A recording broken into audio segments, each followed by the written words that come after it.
Enzo Recto, kalaban ang katiwalian at kasinungalingan, kakampi sa katotohanan at kabutihan. Pagkaalis ni Jacqueline, sinimulan ko na ang pagmamasahe. Gising na si Kibuloy nito. Noong itutuloy ko na dapat ang pamamasahe. Excuse me, sir. Sir, tatapusin ko lang please. Tatapusin ko lang po ito. Malapit na po. Your Tumayo siya at umupo sa harap ko. Sinimulan niyang tanggalin ang butones ng t-shirt ko hanggang sa tuluyan niya. Sir, Sir, I'll just finish this please. for a while. Sub Let judice, me, Your Honor. let me remind you, Sir, at dito nagsimula akong umiyak. Point of order, Your Honor. Nais Thank ko you lang much. bigyang Point of order. diin na minor pa ako noong nangyari ang mga ito. Bakit ko sinasabi ito? Pakinggan natin ang akusasyon. Kung hindi totoo ito, okay, may karapatan siya sabihin niya hindi totoo. Pero kung totoo ito, dapat lamang siyang managot sa batas. At dapat lamang gawin namin ang katungkulan namin. Alam kong binababoy ako, okay lang yun. Pero huwag bangin ang bata nito. order lang po. Yun lang po, Mr. Chair. Enzo Recto, kalaban ang katiwalian at kasinungalingan, kakampi sa katotohanan at kabutihan. To clarify about this reward money leading to for the information leading to the arrest of Pastor Kibuloy. You have the floor, sir. Maraming salamat po, Senator Ronald De La Rosa, ang ating chairperson, kay Senator Robin Padilla, sa lahat po na nandito po ngayon. Mr. Chair, with your indulgence, can I make an opening statement? Yes, sir. Yes, go ahead. Go ahead, Secretary. Ikaklaro ko lang ho para sa lahat at maunawaan po natin ang issue po rito. Yung pong reward na sinasabi, ito po ay inaalok, no? Hindi po ako nagsolicit nito. Never po ako nagsolicit. Never ko po nahawakan ng pera. Gusto lang nilang tumulong. At sila po ay nag-aalok ng pera sa mga magbibigay ng paraan upang mahuli si Pastor Kibuloy. Hanggang ngayon po, wala pa hong nabibigay ni singkong pera sa mga nahuli, maski na kay Canada. Tatanungin niyo po kung bakit. Siguro po natakot dahil nag-offer ng 20 million reward ang KOJC, no? On record po iyan, maski tanungin niyo po ang lahat, no? Inuulit ko, wala po akong natanggap, never ako nagsolicit po rito, at ito'y lamang pagtulong para mahuli si Pastor Kibuloy. Ngayon, sasariwain ko lang at ano ba legalidad nitong pagbibigay ng award. Alam niyo, ito'y parang pagtulong eh. In fact, may nakita kong isang clip na kung saan ang mismong, hindi ko po alam kung siya ay abogado ng Kingdom of Jesus Christ, no? Nakikita kong kasama po niya, na siya mismo nagsasabi ay ito'y legal dahil ginawa niya po. Baka pwedeng i-play ko po yung tape ni Attorney Topacio. Paki-play lang.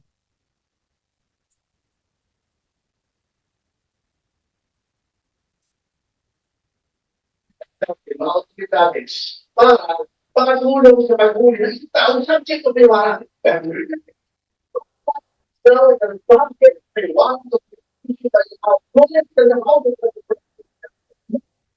Okay. So, yan po ay isang insidente na kung saan mismo ang isang abogado na nakikita kong kasama ng Kingdom of Jesus Christ, siya mismo ang nagbibigay ng reward, no? Mismo sa gobyerno.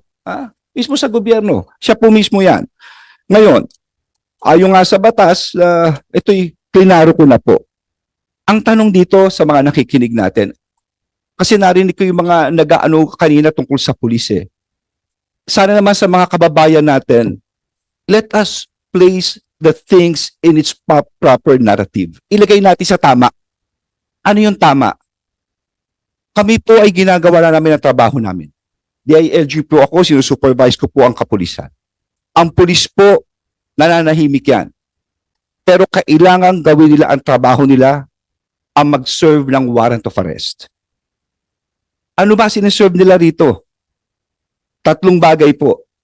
Number 1, Ito po ay galing mismo sa Davao Court, Branch 12 at sa Pasig RTC Branch 159. Sa mga nakikinig po, kung ikaw ay magkakaso, kunyari kaming dalawa ni Attorney Bascuna, Abalos versus Bascuna. Maghihiring kami sa piskalya. At kung matalo si Bascuna, ang kalaban niya na ay ang people of the Philippines.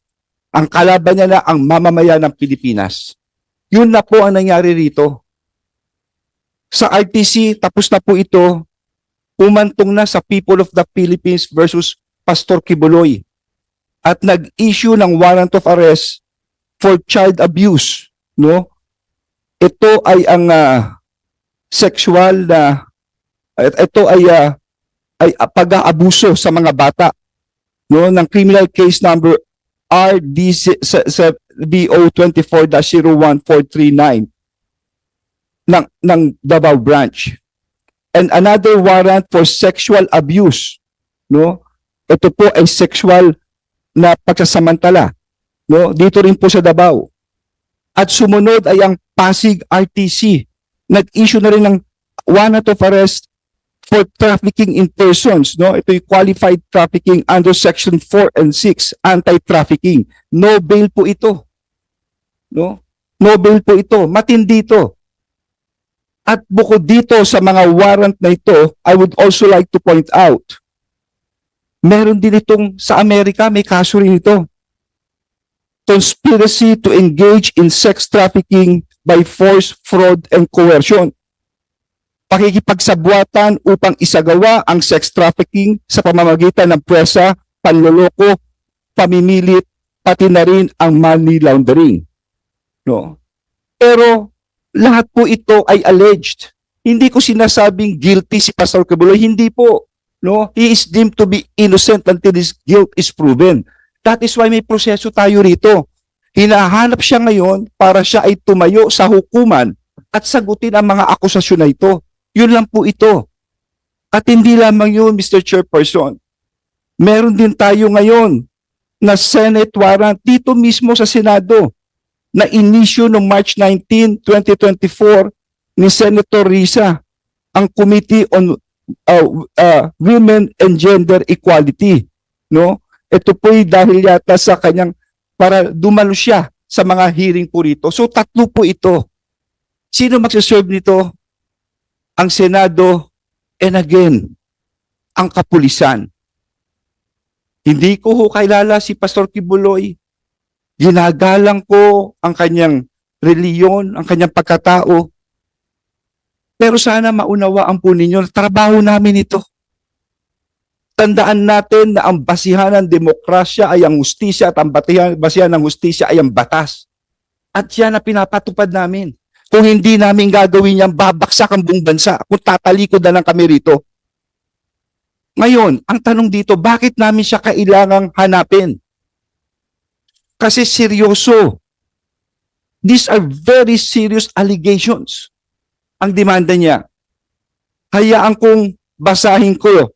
Dito ang mismo yung testimony ng isang nagreklamo. Ang pangalan niya ay alias Amanda.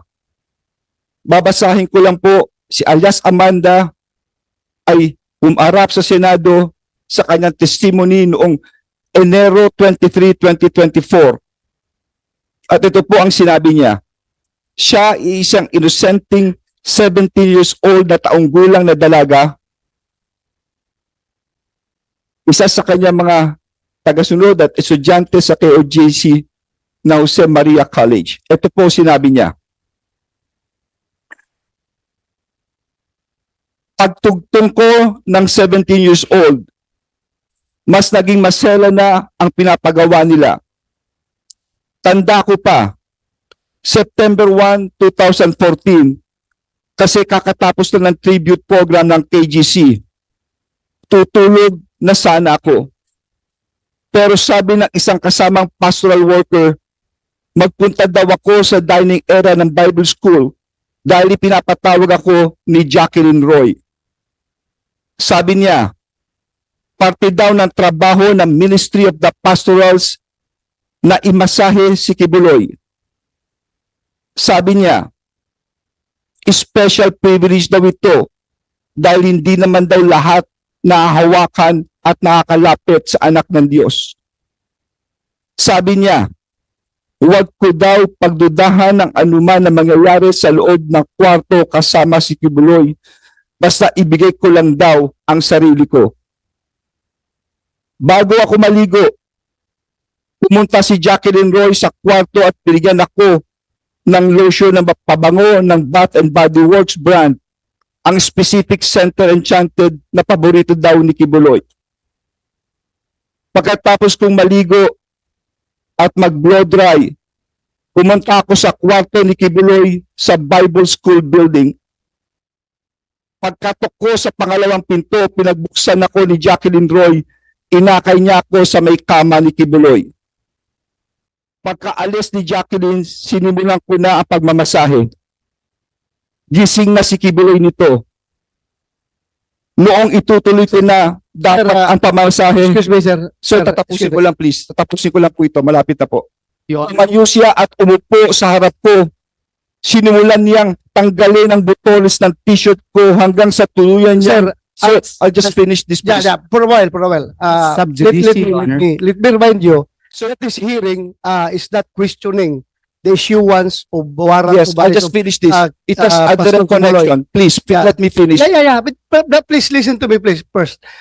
What the purpose of this hearing is to determine if there is really overkill in the implementation of the warrant of arrest. Yun lang man ang purpose ito. We are not, wala kami alam kung Sir, there is yung direct background, connection. bakit nagkakaso. There is direct. Just let me finish, Okay, Mr. Chairman. sige, go ahead.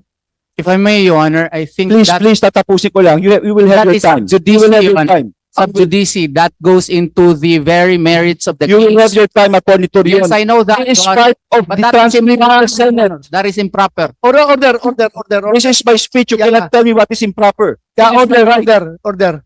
I am the chairman. Please listen to me.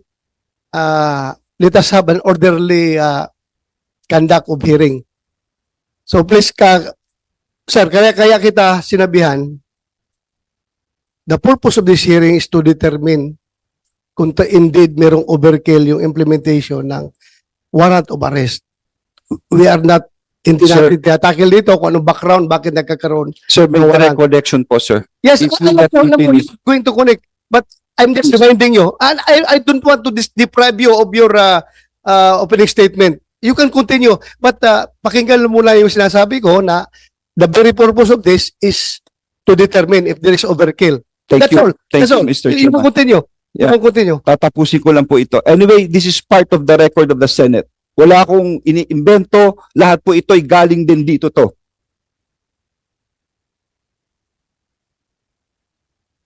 Noong itutuloy na kung dapat ang pagmamasahe, tumayo siya at umupo sa harap ko. Sinimulan niyang tanggalin ang butones ng t-shirt ko hanggang natuluyan niyang tinanggal ang buong t-shirt ko. Noong nakahiga na ako, pumaibabaw sa akin si Kibuloy. Gusto kong sumigaw ng tulong at tanungin kung ano ang ginagawa niya.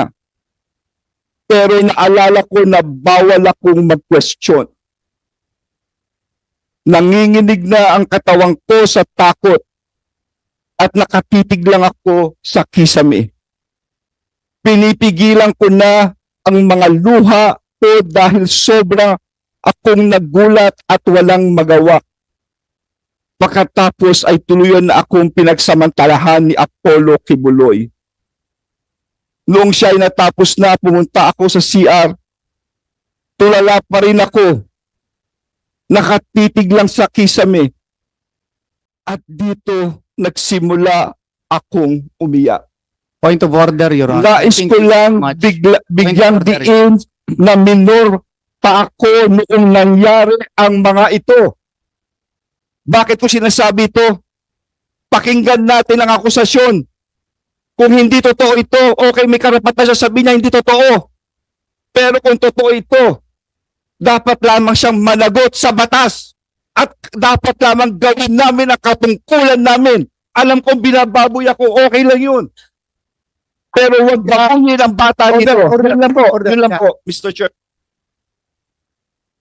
for the record, the chair would like to express that yung lahat na sinabi ni Secretary Abalos were taken up in the previous hearing of the other committee. So that was already recorded in the Senate. So, tapos ka na, sir? Okay na, sir? Hindi pa ho eh. Ha? May sasabihin yata si ayaw niya akong patapusin eh. Your Honor, the point of order being that I think Secretary Abalos is a lawyer. That is actually sub judice, Your Honor. It is precisely the subject now of court trial before RTC Quezon City as well as RTC Pasig City. To quote directly from the declarations of an alleged complainant, Your Honor, would be delving into the merits of the case, which is no longer the issue in this case, because the issue in this case is whether or not there was excessive force in the implementation of the warrant of arrest. We are not into looking as to whether or not the allegations of one alias Amanda was true or not. That is subject within the jurisdiction of the court, because those cases have already been discussed and dismissed by the City Prosecution's Office of Davao City, and that has been pending before the Department of Justice for 4 years. Well, it was resolved, and our motion for reconsideration now, Your Honor, is still pending before the DOJ, even if warrants of arrest have already been issued against my client. So it would be unfair, Your Honor, to quote direct from the allegations in the affidavits, because that is sub judice, Your Honor. Mr. And Attorney Abalos knows that. Mr. Chairman, please. Sana nakikinig. Secretary Abalos. The chair rules that this committee is focused on investigating the subject at hand, which is the alleged overkill in the implementation of the warrant of arrest. So please, if I am asking Secretary Abalos if those issues that you are pointing is not connected to the investigation, please refrain from doing so. Mr. Chair? Yes, go ahead. Okay. I'm sorry for my voice. Okay. Sana nakikinig lang, Mr. Chair, si Atty. Torion sa sinabi ko. Hindi ko sinasabing guilty ang kanyang kliyente. Klaro naman ang sinabi ko. He is deemed to be innocent until his guilt is proven. At ito po'y nasa korte ngayon. Kaya nga sinabi ko, mas mabuti sumuko na siya, magpakita na siya, at siya rin nagsasabi, nasa hearing ito, para maklaro lahat. Because these are very serious allegations. And it's already people of the Philippines, may warrant, hindi ba, Atty. Torion? May warrant. Oh, Sir, may warrant. Please, order. May kulanong salita na ang ibig sabihin dito ay ang pagkakaisa. Bunyog Party List. Halika na, Bunyog Party List ka na. Halika na, Bunyog Party List ka na.